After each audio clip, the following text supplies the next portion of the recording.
let's get back to those events in Birmingham. 3 men died after being hit by a car believed to have been protecting premises during this night of violence and looting in Birmingham. And in the last few minutes, the father of one of the victims, Haroon Jahan, has been speaking.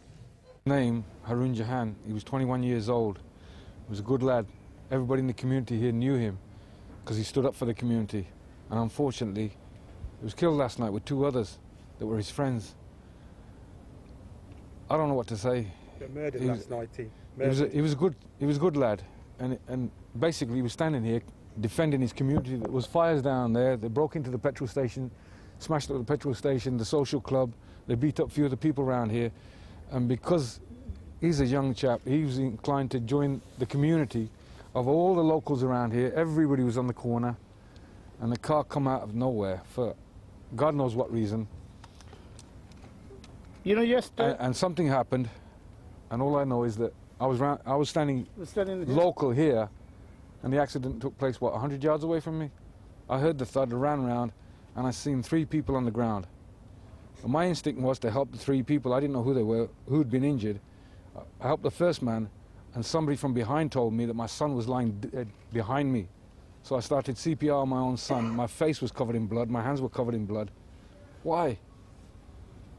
Why? Well, the guy who killed him drove directly into the crowd and killed 3 innocent guys. Why?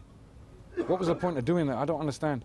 We're here defending the community of all the problems that are going on in the country. He was trying to help his community or the local community. It doesn't matter who you are. We're here to help everybody. And he's been killed. He was a good kid. He was a good kid. He was 21 years old. Everybody loved him in the community. Everybody knew him.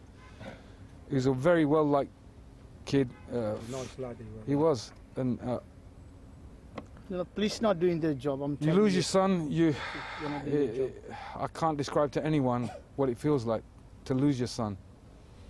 He was working with me at one time, and recently he left. He's got a job as a mechanic. He works as a mechanic just down the road. I miss him. I miss him deeply. But like I said before, a day from now, maybe 2 days from now, the whole world will forget and nobody will care. That's all I have to say. Thank you. Do you have anything to say to the authorities, the government who've watched Haroon Jahan, they're talking about his bereavement, the loss of his son Haroon, protecting property and hit by a car last night during the problems in Birmingham. Lisa Dowd is at the scene. And Lisa, what more can you tell us about the circumstances and the police investigation? Well, you heard from the father there about some of the details that he knows happened. There was apparently 70 or 80 people who took to the street behind me last night, very concerned about local businesses. They'd had these periods of looting, of fires, and they didn't want any more businesses targeted. There's a great feeling amongst local people here that the looters who were operating in Birmingham city centre were being driven out of the city centre, but then where did they go? Well, they felt that they were coming to areas like this, and there's a lot of anger amongst local people with regards to that. Now, we know that just after 1 o'clock in the morning, it seems, according to witnesses, that a car was driven onto the pavement into this group of people, hitting the 3 men. We know from the father that one of the victims was Haroon Tariq Jahan, who was just 21 years old, and also 2 brothers who also died in hospital.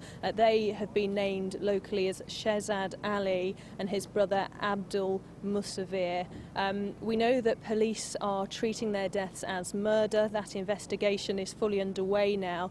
Police say they have arrested a 32-year-old man last night close to the scene where all of this happened. A vehicle has been recovered as well, and police really appealing for witnesses to come forward with any information to try to piece together exactly what happened last night. And we are awaiting an update from West Midlands Police at a news conference which is due to happen at around 12 o'clock today. No doubt we'll get some more details from them then as well. Okay, Lisa, we'll keep an eye out for that. Lisa Dowd there in Birmingham. Thank you very much indeed. Well, let's go to Martin Brunt, our crime correspondent. He's at Scotland Yard, and talk about the overall policing picture. And Martin, the Prime Minister